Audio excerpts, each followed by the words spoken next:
নমস্কার, আমার গল্প পাঠ আসরে আপনাকে স্বাগত জানাচ্ছি। পড়ে শোনাচ্ছি প্রথম আলো উপন্যাসের প্রথম খণ্ডের ২বিংশতিতম পর্ব। সিঁদুরিয়াপট্টিতে একবার এক ধনির বাড়ির পোষা হনুমান গৃহস্বামীর শয়নকক্ষ থেকে চুপিসারে একটি পেটিকা নিয়ে চিলের ছাদে উঠে পড়ে। সে ভেবেছিল অতি সযত্নে রক্ষিত এ পেটিকায় নিশ্চিত কোনো দুর্লভ সুখাদ্য আছে, কিন্তু পেটিকাটি খুলে তার আর নৈরাশ্যের অবধি থাকে না। ভেতরে রয়েছে শুধু গুচ্ছ গুচ্ছ শুষ্ক অখাদ্য কাগজ। পরম অবজ্ঞা ভরে হনুমানটি সেই কাগজগুলি বাতাসে ওড়াতে থাকে। বলাই বাহুল্য, সেগুলি সব ১০০ টাকার নোট। সেই উড়ন্ত মুদ্রা সংগ্রহ করার জন্য পথ চলতি জনতার হুড়োহুড়ি, ঠেলাঠেলি, কাড়াকাড়ি এমন একটা পর্যায়ে চলে যায় যে শৃঙ্খলা ফেরাবার জন্য পুলিশ বাহিনী এসে পড়ে। সেই বাহিনীর মধ্যেও কেউ কেউ যে কর্তব্য ভুলে ২-৪খানা নোট পকেটস্থ করায় ব্যাপৃত হয়নি, এমন কথা জোর দিয়ে বলা যায় না। টাকা ওড়ানো কথাটা সেই থেকে চালু হয়ে যায়। মনুষ্য শ্রেণীভুক্ত কেউ কেউ ওই হনুমানটির অনুকরণ করে। ইদানিং গুড়মুখ রায় মুসাদ্দি নামে এক মারওয়াড়ি নন্দনের রকম সকমও ওই প্রকার। তার বাবা গণেশ দাস মুসাদ্দি ছিলেন একজন বিশিষ্ট ব্যবসায়ী এবং হোর মিলার কোম্পানির প্রধান দালাল। পিতার আকস্মিক মৃত্যুর পর ১৮ বছরের ছেলে গুড়মুখ বিশাল সম্পত্তির উত্তরাধিকারী হয়। টাকার মূল্যই যেন সে বোঝে না। ২ হাতে টাকা ছড়িয়েই তার আনন্দ। ইয়ার বক্সি মোসাহেবও জুটে গেল যথারীতি। সন্ধ্যের পর তারা সারা শহর মাতিয়ে বেড়ায়। ইদানিং থিয়েটার নাটকের খুব রমরমা। গুড়মুখ তার সাঙ্গপাঙ্গদের নিয়ে প্রায়ই থিয়েটার দেখতে আসে। তারা সংখ্যায় ১০-১২ জন হলেও টিকিট কাটে ৫০খানা। সামনের ২ সারিতে কেউ বসবে না। তারা ইচ্ছে মতন পা তুলে দেবে। নেশার ঝোঁকে আধশোয়া হবে, যখন তখন বিকট চিৎকার করবে। গিরিশচন্দ্রের সীতাহরণ নাটকটি খুবই জনপ্রিয় হয়েছে। যেমন অভিনয়, গান, তেমনই চমকপ্রদ দৃশ্য। মঞ্চশিল্পী ধর্মদাস সুর পুষ্পক রথে চেপে রাবণের শূন্য পথে গমন পর্যন্ত দেখিয়ে দিলেন। পুষ্পক রথে সীতাকে হরণ করে নিয়ে যাচ্ছে রাবণ। সীতার ভূমিকায় বিনোদিনী একখানি ফুলের গহনা ছুঁড়ে ছুঁড়ে ফেলছে। একসময় মনে হয় সীতা যেন সম্পূর্ণ নিরাবরণ। সুরামত্ত অবস্থায় গুড়মুখ চেঁচিয়ে উঠল, ওই আওড়াতের কত কিম্মত, ওকে আমার চাই। তার এক বয়স্য বলল, ওদিকে হাত বাড়িও না বাবা, ও আওড়াত আগুনের খাপড়া, ছুঁতে গেলেই হাত পুড়ে যাবে। পরের নাটক পাণ্ডবের অজ্ঞাতবাসে বিনোদিনীর দ্রৌপদী। একই নারীর কত রকম রূপ। গুড়মুখ অত অভিনয় বোঝে না। নাটকের ভাবগর্ভ ভাষাও তার মর্মে প্রবেশ করে না। সে বিনোদিনীকে দেখতে বারবার আসে এবং দুরন্ত বালকের মতন আবদার ধরে, ওই আওড়াতকে আমার চাই। কিন্তু তার সঙ্গীরা সকলেই জানে এই ছলাকলাময়ী নারী এক প্রভাবশালী ধনী রক্ষিতা। নিছক টাকা পয়সার লোভ দেখিয়ে তাকে ভাঙিয়ে আনা যাবে না। একদিন গুড়মুখ আর তার দলবল নাটক শুরু হয়ে যাওয়ার পর এসে টিকিট চাইল। সেদিন সব আসন পূর্ণ হয়ে গেছে, কিন্তু গুড়মুখ সে কথা মানবে কেন? গুচ্ছ গুচ্ছ টাকা বার করে ফরফর করে ছড়াতে ছড়াতে সে চেঁচাতে লাগলো, টিকিট লাও, টিকিট লাও। সেই সন্ধ্যায় তাদের নেশার পরিমাণ বেশিই হয়েছিল। ভেতরে ঢুকে এসে তারা এমন হট্টগোল শুরু করে দিল যে অভিনয় বন্ধ হবার উপক্রম। ন্যাশনাল থিয়েটারের মালিক প্রতাপচাঁদ জহুরির এই বেলেলাপনা সহ্য হলো না। তিনি দারোয়ানদের হুকুম দিলেন ওদের বার করে দেওয়ার জন্য। এক দারোয়ান গুড়মুখের গায়ে হাত দিতেই সে ক্ষিপ্ত হয়ে গেল। প্রতাপচাঁদের এতখানি সাহস যে বটতলার কাপ্তান গুড়মুখ সিংয়েরকে অপমান করে! কত টাকা দাম এই থিয়েটারের? আজই সে এই থিয়েটার কিনে নেবে।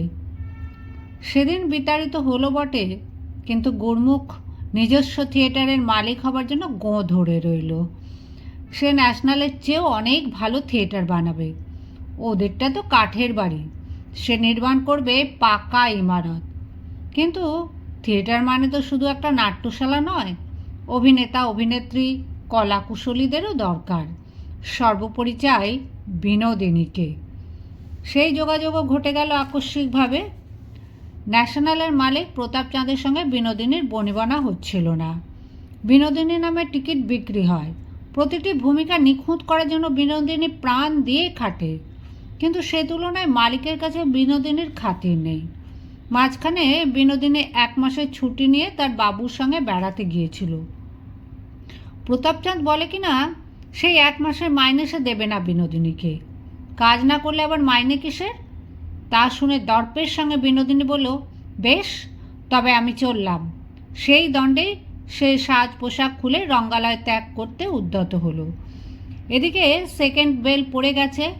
অবিলম্বে নাটক শুরু হবার কথা। খবর পেয়ে কিচক বেশি গিরিশ ঘোষ পথ আটকে বললেন, বিনোদ, তুই সাজ পরেও সেই সাজ খুলে চলে যাবি? যাওয়াটা অন্যায় নয়, কিন্তু দর্শকরা কত আশা করে এসেছে, তারা তোর অভিনয় দেখতে এসেছে, তাদের বঞ্চিত করবি তুই? তারা তো কোনো দোষ করেনি। গুরুবাক্য অগ্রাহ্য না করে আবার সাজল বিনোদিনী। সে রাত্রে শেষ যবনিকা পতনের পর গিরিশবাবু এসে বিনোদিনীর মাথায় হাত দিয়ে বলেন, ওরে বিনোদ, আজ তোর অভিনয় আগেকার সব দিনকে ছাড়িয়ে গেছে। আহত ফণিনীর মতন তোর তেজ প্রকাশ পাচ্ছিল। গিরিশবাবু এবং আরও অনেকেও অবশ্য প্রতাপচাঁদের উপর খুশি ছিল না। প্রতাপচাঁদ ধুরন্ধর ব্যবসায়ী। সম্প্রতি প্রচুর লাভ হলেও নটনটিদের পারিশ্রমিক বাড়াতে সে রাজি নয়। এই নিয়ে মন কষাকষি চলতে চলতে গিরিশবাবু একদিন সদল বলে ন্যাশনাল মঞ্চের সংস্রব পরিত্যাগ করলেন। গুরুমুখ রায় যে নতুন থিয়েটার বানাতে চায় সেই সংবাদও তার কানে এসেছিল। গুরুমুখ এদের সকলকেই নিতে রাজি। আধুনিক উপকরণে রঙ্গালয় নির্মাণে যত টাকা লাগে সবই দিতে সে প্রস্তুত। কুশীলবদের পারিশ্রমিকও হবে দ্বিগুণ, কিন্তু তার একটি শর্ত আছে, বিনোদিনীকে তার রক্ষিতা হতে হবে। এ অতি কঠিন শর্ত। থিয়েটারের মেয়েরা বারবনিতাদের ঘর থেকে আসে, তাদের প্রত্যেকেরই একজন বাঁধা বাবু থাকে। আবার বেশি টাকার প্রস্তাব এলে বাবু বদলও হয়। এমন কিছু নতুন কথা নয়। নৃত্য, গীত, পটীয়সী এইসব অভিনেত্রীদের দেখে শয্যাসঙ্গিনী করার জন্য উন্মত্ত হয়ে ওঠে কিছু কিছু ধনীর সন্তান। বিনোদিনী যেখানেই অভিনয় করতে গেছে সেখানেই এমন ঘটেছে। একবার লাহোরে গোপাল সিং নামে এক জমিদার মঞ্চে বিনোদিনীকে দেখে মুগ্ধ হয়ে প্রায় জোর করেই তাকে উপপত্নী বানাতে চায়। সেবারে গোপনে লাহোর ছেড়ে পালিয়ে আসতে হয়। বিনোদিনীর বর্তমান রক্ষক এক বিশিষ্ট বাঙালি জমিদার বংশের সন্তান। সবাই তাকে চেনে, কিন্তু পাছে তার বংশের সম্ভ্রম ক্ষুণ্ণ হয়, তাই কেউ তার নাম উচ্চারণ করে না। তাকে অবাবু বলে উল্লেখ করা হয়। এই অবাবুর যেমন টাকা খরচের কার্পণ্য নেই, তেমনি বিনোদিনীর প্রতি ব্যবহারও অতি ভদ্র। সে থিয়েটার নিয়ে মাথা ঘামায় না। থিয়েটারের লোকজন ডেকে বাড়িতে মদের আসরও বসায় না। বিনোদিনীর সঙ্গে তার সম্পর্কটা নিভৃত। সেই অবাবুকে বিনোদিনী ত্যাগ করবে কি করে? বারবনিতাদেরও নীতিবোধ থাকে। অবাবু কোনো অন্যায় করেনি, বিনোদিনীর প্রতি সামান্য অনাদরও দেখায়নি। অবাবু কিছুদিনের জন্য কলকাতার বাইরে গেছে। এর মধ্যে এলো গুরুমুখের এই প্রস্তাব। নিজস্ব একটি নতুন রঙ্গমঞ্চ গড়ার জন্য গিরিশ অমৃতলালদের উৎসাহের অবধি নেই। নকশা তৈরি হয়ে গেছে। বিডন স্ট্রিটেই কীর্তি মিত্রের জমি লিজ নেবার বন্দোবস্ত একেবারে পাকা, কিন্তু গুরুমুখের ওই শর্তটাই হলো প্রধান বাধা। বিনোদিনীর রাজি হতে পারে না। গুরুমুখেরও জেদ, তাহলে সে থিয়েটার বানাবে না। গিরিশ, অমৃতলাল ও অন্যান্য সমস্ত নটনটিরা বিনোদিনীকে ধরে বসল। বিনোদিনীর ওপরেই সব কিছু নির্ভর করছে। নিজস্ব একটি রঙ্গমঞ্চ পাবার এমন একটা সুবর্ণ সুযোগ হাতছাড়া হয়ে যাবে? গিরিশবাবু বলেন, বিনোদ, থিয়েটারের জন্যই লোকে তোকে চেনে। মঞ্চেই আমরা অসাধারণ, মঞ্চের বাইরে আমরা কেউ না। সেই থিয়েটারের জন্য তুই এইটুকু ত্যাগ স্বীকার করতে পারবি না? অন্য একজন বলল, অবাবুর ওপর তোর এত কিসের দায়? সে মুখে তোকে অত সোহাগ জানায়, যেন তোকে বই আর কারুকে জানে না। কিন্তু সে এখন কলকাতায় নেই কেন? তোকে না জানিয়ে চুপি চুপি বিয়ে করতে গেছে। গুরুমুখ সিং বিনোদিনীর চেয়েও বয়সে ছোট। বিকৃত উৎকট তার স্বভাব। সবাই মিলে বিনোদিনীকে তার শয্যায় পাঠাতে চায় একটি নিজস্ব রঙ্গমঞ্চ পাবার বাসনায়। এতদিনের সহচর সহচরীদের কাতর অনুনয় বিনয় আর এড়াতে পারল না বিনোদিনী। সে বাধ্য হয়ে সম্মতি জানিয়ে দিল। খবর পেয়ে কলকাতায় ছুটে এলো অবাবু। বিনোদিনীকে সে কিছুতেই ছাড়বে না। টাকা জোর আছে বলে কেউ বিনোদিনীকে কেড়ে নেবে? নিজের জমিদারি থেকে লাঠিয়াল আনিয়ে বাড়ি ঘেরাও করে রাখল। বিনোদিনীর সঙ্গে কেউ দেখা করতে পারবে না। গুরমুখ রায়ও কম যায় কিসে? সে জমিদার না হলেও কলকাতা শহরে ভাড়াটে গুন্ডা ঠ্যাঙারের অভাব আছে। গুরমুখ নিযুক্ত একদল গুন্ডা জোর করে বিনোদিনীকে ছাড়িয়ে আনতে গেল। শুরু হয়ে গেল মারামারি, রক্তপাত। তারপর পুলিশের হাঙ্গামা। ট্রয়ের হেলেন কিংবা মিশরের ক্লিওপেট্রাকে নিয়ে যে রকম রক্তক্ষয়ী সংঘর্ষ, তারই ছোটোখাটো সংস্করণ এখনও বহু জায়গায় ঘটে যাচ্ছে। এইসব ডামাডোলের মধ্যে গিরিশ সম্প্রদায় বিনোদিনীকে সরিয়ে নিয়ে এলো এক অজ্ঞাত স্থানে। অতি ঘনিষ্ঠ দু চারজন ছাড়া কেউ তার সন্ধান জানে না। দ্রুত গতিতে থিয়েটার ভবনের নির্মাণ কার্য চলছে। নিজেদের দল গড়ায় উত্তেজনায় সবাই অধীর। নতুন নাটক নামাতে হবে এবং বিনোদিনী অভিনয় না করলে দর্শকদের ব্যাকুল করা যাবে না। গিরিশবাবু দক্ষযজ্ঞ নামে দ্রুত নাটক লিখে ফেলেছেন। গোপনে গোপনে বিনোদিনীকে এনে অন্য একটি বাড়িতে মহড়া চলছে। স্বয়ং গিরিশচন্দ্র দক্ষ, আর সতীর ভূমিকায় বিনোদিনী যেন সতীত্বের প্রতিমূর্তি। একদিন মহড়া থেকে ফিরে এসে বিনোদিনী তার অজ্ঞাতবাসের স্থানে ঘুমোচ্ছে। ভোরের দিকে তার শয়নকক্ষের দরজা সশব্দে খুলে গেল। কাঁচা ঘুম ভেঙে বিনোদিনী দেখল জুতো মশমশে সে ঘরে ঢুকছে অবাবু। একেবারে যোদ্ধৃ বেশ, কোমরে ঝুলছে তলোয়ার, ক্রোধে গনগনে মুখ। গম্ভীর কণ্ঠে সে বলল, এত ঘুম কেন মেনি? বিনোদিনী ধর্মড়িয়ে উঠে বসতে অবাবু এক গোছা টাকা বার করে বলল, মেনি, তুমি কিছুতেই ওই মরকট্টার কাছে যেতে পারবে না। ওই সব থিয়েটারের বাজে লোকদের সংসর্গও তোমাকে ছাড়তে হবে। তোমার জন্য যদি ওদের কিছু টাকা খরচ হয়ে থাকে, এই নাও 10,000, দিয়ে সকলকে ভাগাও।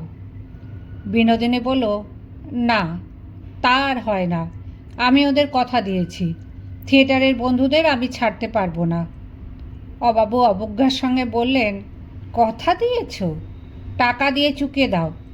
10,000-এ না কুলায় আরও 10,000 দিচ্ছি। এবার বিনোদিনীর রাতে ঘা লাগলো। এরা শুধু টাকা চেনে। এরা মনে করে টাকা দিয়ে মানুষকেও কেনা যায়। সে তেজের সঙ্গে বলল, রাখো তোমার টাকা। টাকা আমি উপার্জন করেছি, টাকা আমায় উপার্জন করেনি। ভাগ্যে থাকে অমন 10-20 হাজার টাকা আমার কাছে যেচে আসবে। তুমি যাও, তোমার সঙ্গে আমার সম্পর্ক শেষ। থিয়েটার আমার ধ্যান জ্ঞান, আমি থিয়েটার ছাড়তে পারবো না। অবাবুর শরীরটা যেন মশালের মতো জ্বলে উঠল। খাপ থেকে তলোয়ার খুলে সে বলল, বটে, ভেবেছিস তোকে আমি অত সহজে ছেড়ে দেবো? আজ তোকে এখানে কেটে রেখে যাব। সেই উদ্যত তলোয়ারের সামনে বিনোদিনী ভাবল তার 19 বছরের জীবনের এখানেই শেষ।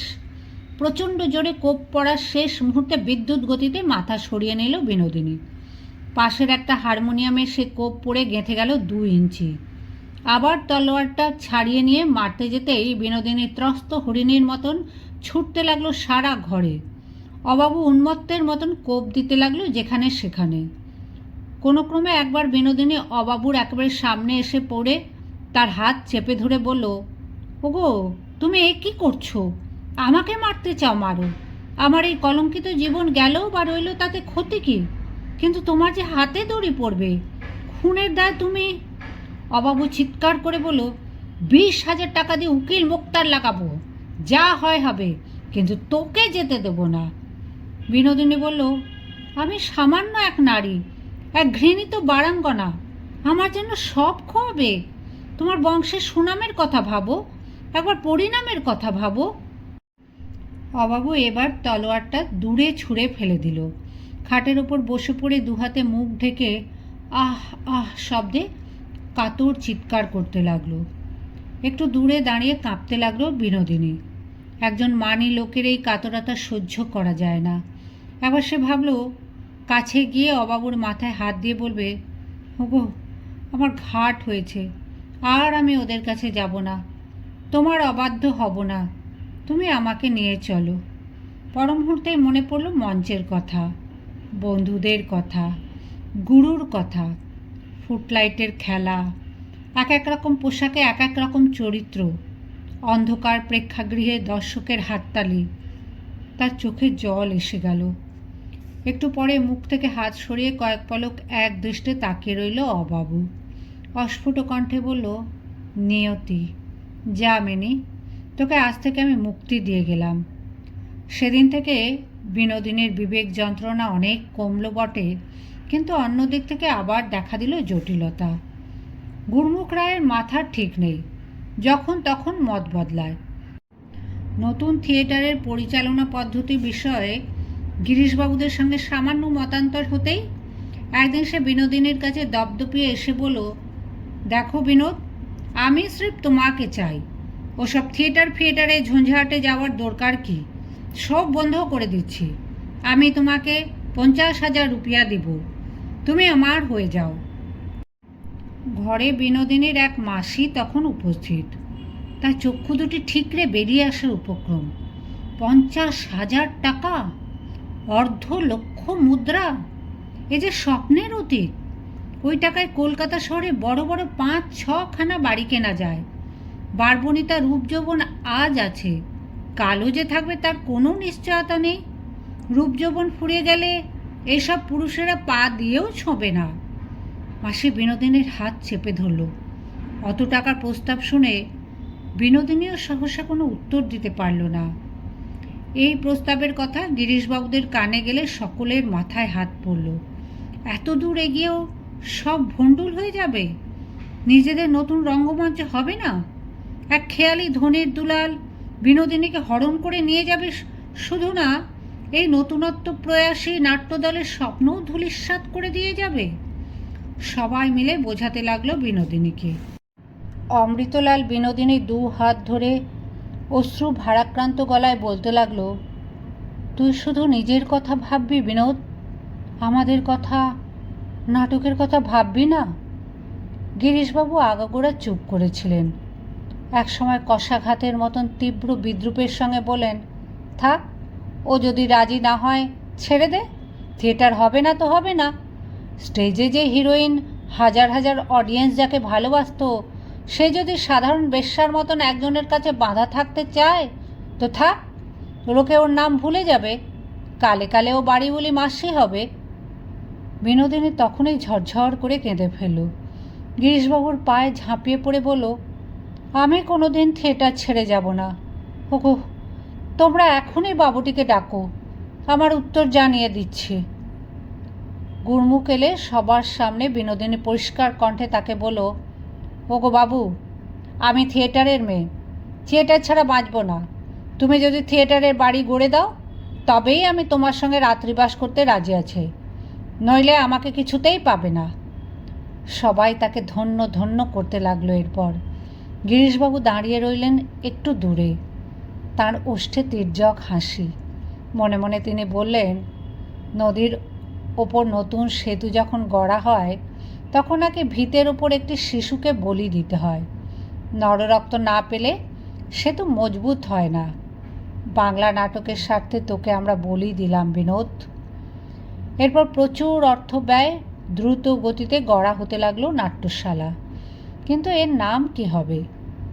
বিনোদিনীর খুব ইচ্ছে এই নাট্যশালার সঙ্গে তার নাম যুক্ত থাক। একদিন না একদিন এই দেহপট পঞ্চভূতে বিলীন হয়ে যাবে। এই নাট্যশালার নাম শুনে তখনও লোকে মনে রাখবে তাকে। বিনোদিনী নাট্যশালা শুনতেও বা খারাপ কি? প্রথমে সবাই এই নাম রাখতে রাজি, তারপর আড়ালে ফিসফিসানি শুরু হয়ে গেল। অন্য থিয়েটারগুলোর নাম বেঙ্গল, ন্যাশনাল, গ্রেট ন্যাশনাল, সেই তুলনায় বিনোদিনী বেশি বাড়াবাড়ি হয়ে যাবে না? সবাই জানবে এক বারবনিতাকে মাথায় তোলা হয়েছে, সমাজের প্রতি অপমান। এখনও ভদ্রশ্রেণীর অনেকেই থিয়েটারের সংস্রবে আসে না, মহিলা দর্শকদের সংখ্যা খুবই কম। ওই রকম নাম রাখলে যদি দর্শকের সংখ্যা আরও কমে যায়। বিনোদিনী এই আপত্তির কথা শুনে অভিমানে ঠোঁট ফোলালো। সে এতখানি আত্মত্যাগ করলো, এরা তার কোনো মূল্য দেবে না। তাকে সান্ত্বনা দিয়ে কয়েকজন বলল, বরং নাম রাখা যাক বি থিয়েটার। খবরের কাগজওয়ালারা কিছু বলতে পারবে না, বি তো শুধু বি, কিন্তু লোকে ঠিকই জানবে বি আসলে কে। সেই রকমই ঠিক ছিল। কিন্তু যেদিন কয়েকজন মিলে রঙ্গমঞ্চটি রেজিস্ট্রি করতে গেল, সেখানে তারা নাম দিয়ে এলো স্টার। বিনোদিনী ছুটে এসে গিরিশবাবুর কাছে কেঁদে পড়ে বলল, তোমরা আমার এইটুকু কথাও রাখলে না, আমার ইচ্ছের কোনো দাম নেই। গিরিশবাবু তার পিঠে হাত বুলিয়ে দিতে দিতে বললেন, আরে পাগলি, তোর নামই তো রাখা হয়েছে, স্টার আর কে? সব নাটকে তুই স্টার। আমি দিব্য দৃষ্টিতে দেখতে পাচ্ছি রাস্তার লোকেরা কি বলা বলি করতে করতে যাচ্ছে। একজন বলছে, এই থিয়েটারটার নাম স্টার হলো কেন গা? অন্যজন বলছে, বুঝতে পারলিনি এই নতুন দলটা স্টার কে? বিনোদিনী গো, বিনোদিনী। স্টার মানেই বিনোদিনী।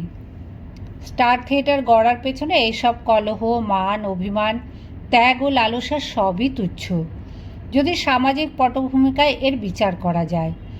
গিরিশবাবু নিজেও তখনও জানেন না এই স্টার রঙ্গমঞ্চ অবলম্বন করে তিনি সমাজ পরিবর্তনে কতটা অংশগ্রহণ করে যাচ্ছেন।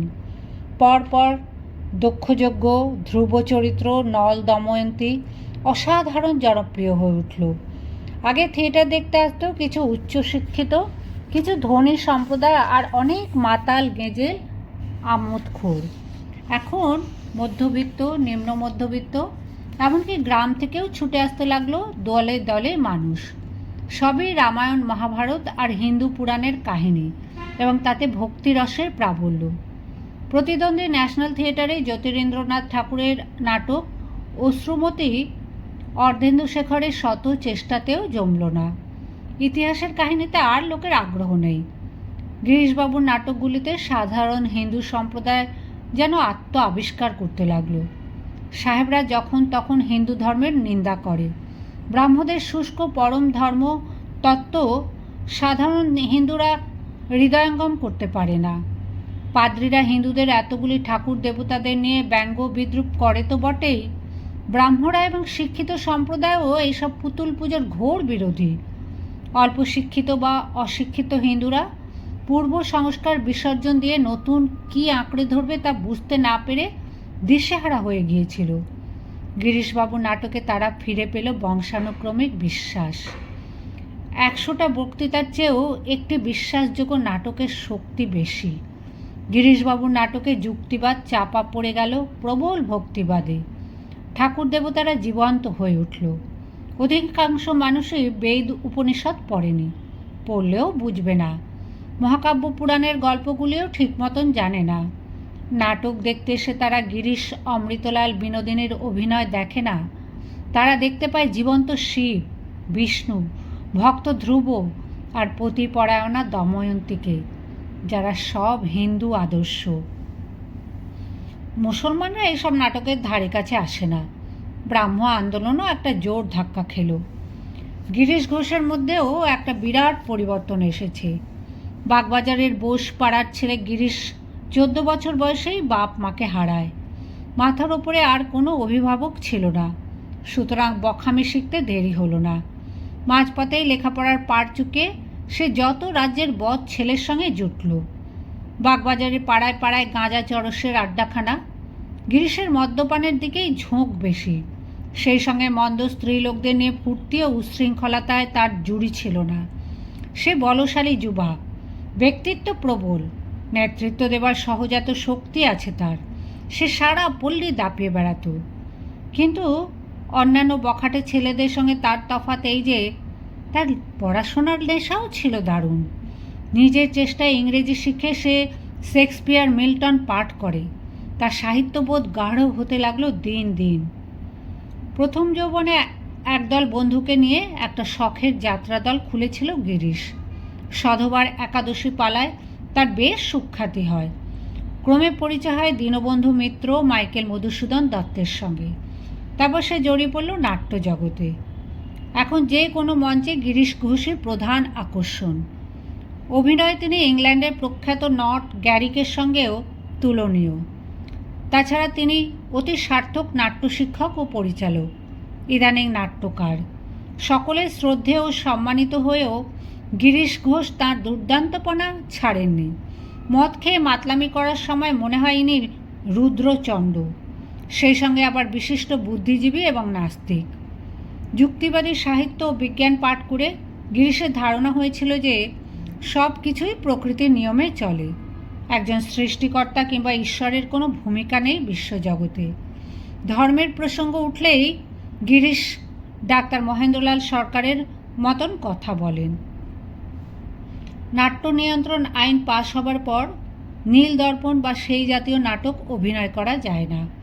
নাটকের ধারা পাল্টেছে। ভক্তিরসের পৌরাণিক নাটক প্রচুর দর্শকদের আকৃষ্ট করছে, কিন্তু নিছক জনপ্রিয়তা কিংবা ব্যবসায়িক সাফল্যের মোহেই গিরিশ পৌরাণিক নাটক লিখছে না। এর মধ্যে তাঁর একটা বিরাট মানসিক পরিবর্তন ঘটে গেছে। একবার দারুণ অসুস্থ হয়ে পড়ার পর তিনি যুক্তি বিসর্জন দিয়ে অবলম্বন করেছেন ভক্তি। অবিশ্বাস থেকে ফিরে আসতে চাইছেন বিশ্বাসের পথে, কিন্তু পথ দেখাবার জন্য একজন প্রদর্শক চাই। একদিন ওদের পাড়ায় বলরাম বসুর বাড়িতে দক্ষিণেশ্বরের রামকৃষ্ণ ঠাকুরের আসবার কথা। বলরামবাবু প্রতিবেশীদের অনেককে নেমন্তন্ন করেছেন। ইনি নাকি পরমহংস। এর আগে বোসপাড়ার একটি বাড়িতে ওই মানুষটিকে দেখেছিলেন গিরিশ। তেমন পছন্দ হয়নি। পরমহংস হওয়া কি সোজা কথা? ঘরের মধ্যে অনেক ভিড় ছিল। মাঝখানে বসেছিলেন সাধারণ চেহারার একজন মানুষ, মাঝে মাঝে হাসছেন, গান গেয়ে উঠছেন, আবার কেশব সেনকে কী সব যেন গল্প শোনাচ্ছেন। বেলা পড়ে এসেছিল। একজন একটা সেজবাতি রেখে গেল সামনে।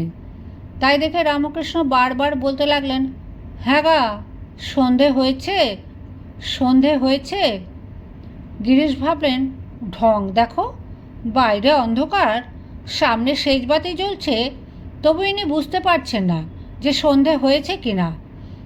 এখানে থাকা মানে সময় নষ্ট। বলরাম বসুর বাড়িতেও তেমন আলাপ হলো না। গিরিশ পৌঁছবার আগে রামকৃষ্ণ ঠাকুর এসে গেছেন। তাকে ঘিরে রয়েছে লোকজন। বিধু কীর্তনী গান শোনাবার জন্য বসে আছে একেবারে সামনে। গিরিশের ধারণা পরমহংস হবেন গম্ভীর, ধ্যানী, সাধারণ লোকাচারের অনেক ঊর্ধ্বে। তিনি কোনো সাধারণ মানুষকে প্রণাম করবেন এ প্রশ্ন ওঠেই না। কিন্তু তিনি ফিস ফিক করে হাসছেন আর মাটিতে মাথা ঠেকে বারবার প্রণাম করছেন বিধুকে। এ আবার কি? একজন পরমহংসের পক্ষে এরকম রঙ্গ করা কি মানায়?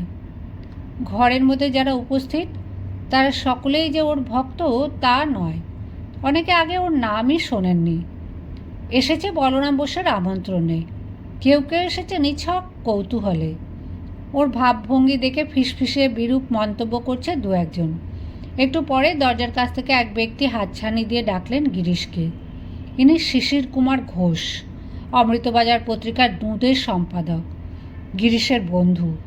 শিশির কুমার পরম বৈষ্ণব। একজন কালী সাধকের প্রতি তার তেমন আকর্ষণ থাকার কথা নয়। তার মুখেও সেই ভাব ফুটে উঠেছে। তিনি গিরিশকে বলেন, এখানে আর কি থাকবে, চলো চলো। গিরিশ বলেন, আর একটু থাকি, একবার কথা বলে দেখি।